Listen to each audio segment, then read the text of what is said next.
Hey Michael, do you and your family celebrate any special cultural traditions? Hey Sarah, yes, we do. My family is from Mexico, so we celebrate Dia de los Muertos every year. Oh, that's the Day of the Dead, right? That sounds so interesting. What do you do? We build altars at home with pictures of family members who have passed away, and we decorate them with candles, flowers, and their favorite food. That's beautiful. I've seen pictures of the colorful sugar skulls and costumes. Do you also visit the cemetery? Yes, we go to the cemetery to clean the graves and spend time there. It's a time to remember loved ones in a happy way, not just with sadness. I love that. In my family, we celebrate Chinese New Year because my mum is from China. Oh, nice. I've always wanted to experience that. What do you do during Chinese New Year? We clean the house before the new year, wear red clothes, give red envelopes with money, and eat lots of delicious food with the family. That sounds amazing. I've heard there are dragon dances too. Yes,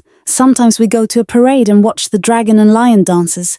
It's so lively and fun. Do you have any favorite foods for Chinese New Year? Definitely. I love eating dumplings and sweet rice cakes. They bring good luck for the year. That sounds delicious. I think it's so cool how every culture has its own way of celebrating. I agree, and it's nice to share these traditions with friends. Have you ever invited friends to celebrate Dia de los Muertos? Yes. Last year, I invited a few friends to help decorate the altar and explain the meaning. They really enjoyed it. That's wonderful. I think learning about each other's cultures helps bring people closer. Absolutely. Do you celebrate any other cultural traditions? We also celebrate Mid-Autumn Festival. We eat mooncakes and look at the full moon. Wow, I'd love to join sometime. And I'd love to visit a Dia de los Muertos celebration with your family. Deal. Let's exchange traditions and learn more from each other. Yes, it's a great way to share culture and friendship.